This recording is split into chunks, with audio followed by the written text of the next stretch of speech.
दोस्तों, आपने अक्सर सुना होगा कि अगर गांधी जी चाहते तो भगत सिंह को बचा सकते थे, उनकी फांसी को रोक सकते थे। गांधी जी अगर अहिंसावादी थे तो उन्होंने भगत सिंह को फांसी क्यों होने दी, और भी इस तरह की तमाम बातें। तो क्या सच में महात्मा गांधी भगत सिंह और उनके साथियों की फांसी को रोक सकते थे? तो क्या भगत सिंह को फांसी हो, ऐसा गांधी जी भी चाहते थे?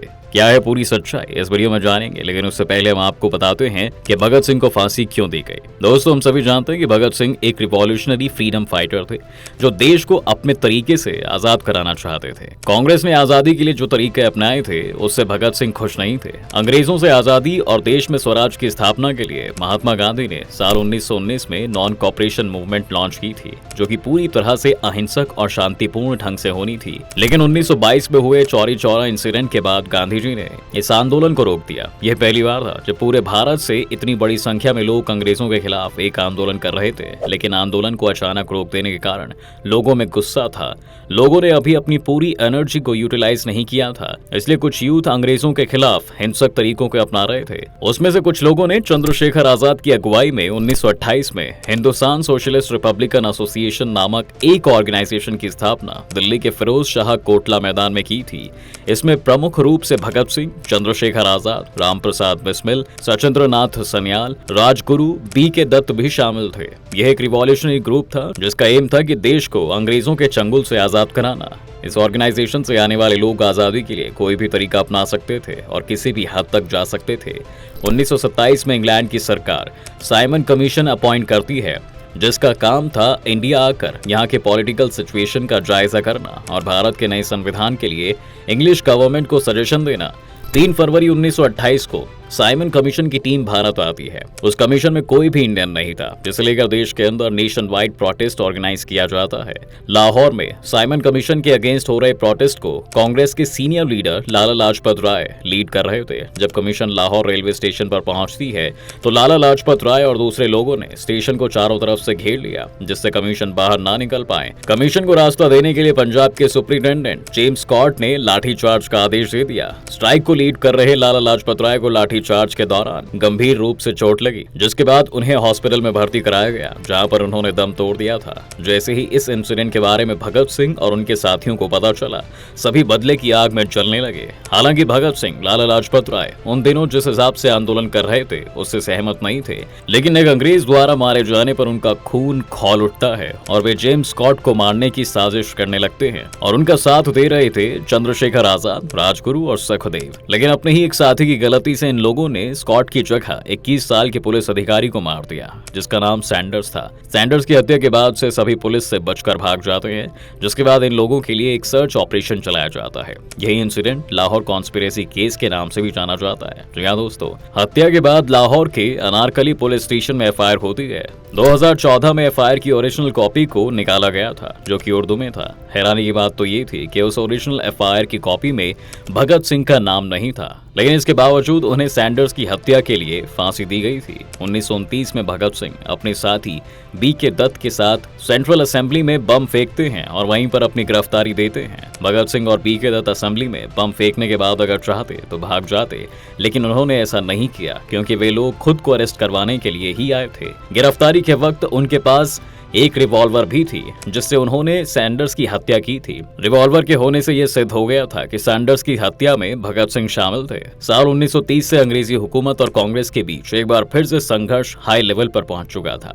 महात्मा गांधी की अगुवाई में सिविल डिसओबीडियंस मूवमेंट की शुरुआत होती है, लेकिन उधर इंग्लैंड में राउंड टेबल कॉन्फ्रेंस के लिए इंग्लिश हुकूमत भारत की सभी राजनीतिक पार्टियों को इन्वाइट करती है। यह राउंड टेबल कॉन्फ्रेंस भारत के नए संविधान के लिए ही थी, लेकिन 1930 की उस कॉन्फ्रेंस में कांग्रेस ने जब बायकॉट किया तो राउंड टेबल कॉन्फ्रेंस फेल हो गई। अब अंग्रेजी सरकार पर यह दबाव होने लगा कि दूसरे राउंड कॉन्फ्रेंस के लिए वह कांग्रेस को राजी करे।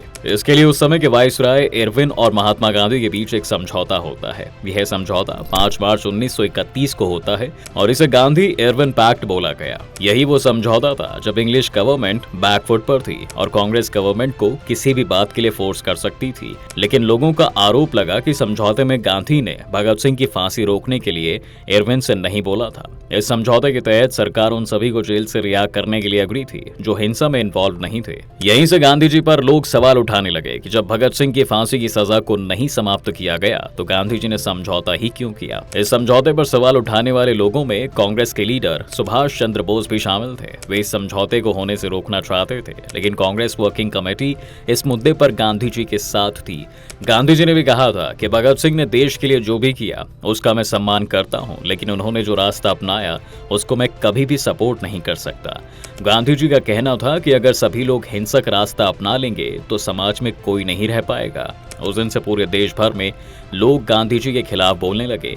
लोग गांधी जी से नफरत करने लगे थे। जगह जगह पर उनके खिलाफ विरोध रैलियां निकाली जाने लगी। 23 मार्च 1931 को भगत सिंह, राजगुरु और सुखदेव को फांसी दे दी गई, जिसके बाद से गांधी जी के अगेंस्ट नफरत लोगों में और भी बढ़ गई। 25 मार्च 1931 कराची में कांग्रेस का सेशन था, जिसकी अध्यक्षता सरदार वल्लभ भाई पटेल कर रहे थे। उस अधिवेशन में शामिल होने के लिए गांधी जी कराची जा रहे थे। तब लोगों ने काले फूल दिखाकर और काले कपड़े पहनकर उनका विरोध भी किया था। लोगों ने गांधी मुर्दाबाद, गांधी गो बैक जैसे नारे लगाए। गुस्साई भीड़ उस रूम के अंदर घुसने लगी जिसमें गांधी जी थे, लेकिन तभी बीच में जवाहरलाल नेहरू आ जाते हैं और गांधी जी को लेकर दूर हो जाते हैं। दोस्तों, तो क्या इसका मतलब गांधी जी ने भगत सिंह और उनके साथियों को बचाने के लिए कुछ भी नहीं किया था? गांधी जी अपनी किताब स्वराज में लिखते हैं कि फांसी की सजा किसी को भी नहीं दी जानी चाहिए। स्वराज में ही उन्होंने लिखा है कि उन्होंने भगत सिंह और उनके साथियों की फांसी की डेट को पोस्टपोन कराने के लिए जितना हो सकता था लॉर्ड इरविन से उतना प्रयास किया था। जिस दिन फांसी दी गई थी उसी सुबह को गांधी जी ने लॉर्ड इरविन के नाम एक लेटर लिखा था, जिसमें उन्होंने फांसी की डेट को आगे करने के लिए कहा था।